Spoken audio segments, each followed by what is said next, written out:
Wah, kalau saran dari aku sih just be yourself ya, embrace yourself. Sebagai dokter yang juga content creator, pernah nggak sih dilema antara idealisme medis sama tren yang lagi viral?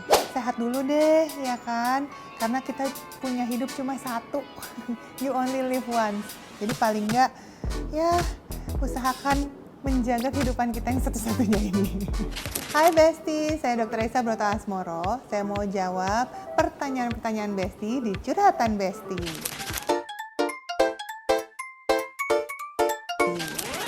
Kira-kira ada pada nanya apa aja nih ya? Yang pertama, dok, aku sering insecure lihat standar cantik di media sosial. Sebagai perempuan dan juga dokter, gimana sih caranya biar kita nggak terjebak pengen sempurna terus? Wah, kalau saran dari aku sih just be yourself ya, embrace yourself. Karena biar gimana pun kita tuh harus mempercantik diri kita, bukan menjadi orang lain. Jadi kalau bisa sih, bikin kita sehat dulu, nanti kalau udah sehat dari dalam, bonusnya kan cantik dari luar. Ya, dirawat aja apa yang ada. Aku rasa dengan begitu akan lebih mudah nantinya ya, dibanding kita harus terus berusaha untuk menjadi seperti orang lain. Oke, yang kedua, sebagai dokter yang juga content creator, pernah nggak sih dilema antara idealisme medis sama tren yang lagi viral? Wah, kalau aku justru seringnya membahas segala sesuatu yang viral apakah memang relevan dengan dunia medis. Karena kadang-kadang nggak sejalan gitu. Kadang ada yang viral tapi wah kok secara medis ini nggak bener gitu. That's why aku jadi content creator yang biasanya justru membahas itu. Jangan main ikut-ikutan semua yang viral. Belum tentu itu cocok buat kita, belum tentu itu sehat secara medis. Yang paling penting sehat dulu deh, ya kan? Karena kita punya hidup cuma satu. You only live once. Jadi paling nggak, ya usahakan menjaga kehidupan kita yang satu-satunya ini. Oke, next. Dok, aku takut banget sama penuaan. Apalagi lihat timeline, sekarang isinya glowing semua. Gimana sih mindset yang sehat tentang aging? Kita nggak bisa menghindari aging, tapi bisa menunda supaya dia nggak datang lebih cepat. That's why kita kenal dengan ilmu yang namanya anti-aging.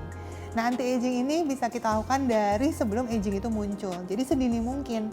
That's why sekarang tuh banyak banget perawatan-perawatan yang bisa digunakan sesuai dengan jenis umurnya. Mulai dari bayi, balita, remaja, dewasa, semua tuh ada. Dan nggak perlu kok kita over ketakutan, karena kita merawat diri kita aja seperti biasa.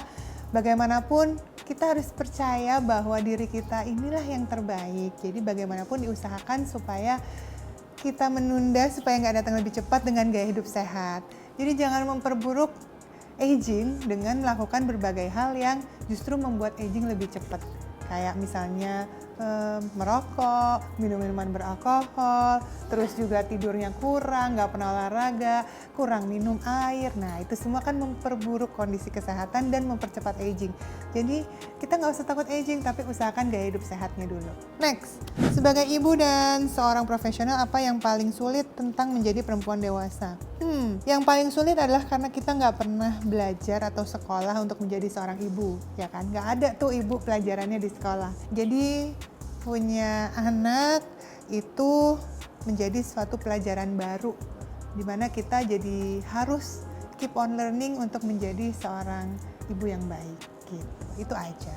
Jadi jangan patah semangat, belajar terus, dan nggak ada nilainya, kok nggak ada nilai 100 atau minus 4 gitu ya mungkin ya di dunia Ubuntu.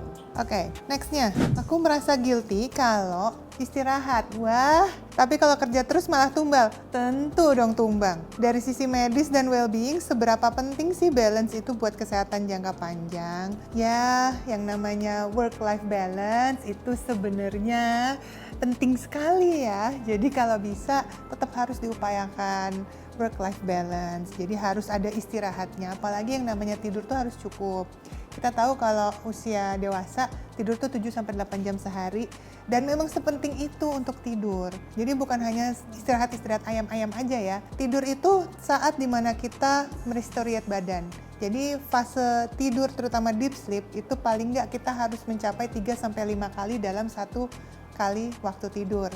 Kalau nggak mencapai siklus 3 atau 5 kali itu, badan jadinya nanti bangun, kok kayak nggak tidur ya, kok masih pegel ya, masih capek ya, kok kurang fokus ya seharian gitu ya. Itu tanda-tandanya. Kalau ini berlangsung terus-menerus, efek jangka panjangnya akan bahaya buat gangguan kesehatan yang lainnya, termasuk organ-organ penting, penyakit jantung, obesitas, gangguan hormon, dan lain-lain. That's why jangan menyepelekan atau meremehkan tidur harus benar-benar cukup. Oke, sebagai perempuan muda dok, pemeriksaan kesehatan apa yang sebenarnya penting walau kita merasa sehat-sehat aja? Oke, medical check up tetap harus dilakukan ya, terutama setelah kita beranjak usia remaja, kemudian menuju dewasa sampai lansia. Itu harus dilakukan rutin, minimal 1 kali per tahunnya. Kalau untuk perempuan muda, biasanya ceknya ya darah lengkap, cek urin gitu ya, kemudian juga cek payudara. Kalau misalnya masih muda, bisa sadari, jadi pemeriksaan payudara sendiri. Kalau misalnya sudah masuk ke usia 40 tahun ke atas, baru disarankan harus melakukan mamogram per tahunnya. Kalau misalnya masih di bawahnya, kemudian sudah menikah, ya harus pap smear tiap tahun sekali gitu. Medical check up penting, meskipun nggak ngerasa kenapa-napa. Oke, segitu dulu pertanyaan dari Besti. Semoga menjawab ya. Terima kasih Besti.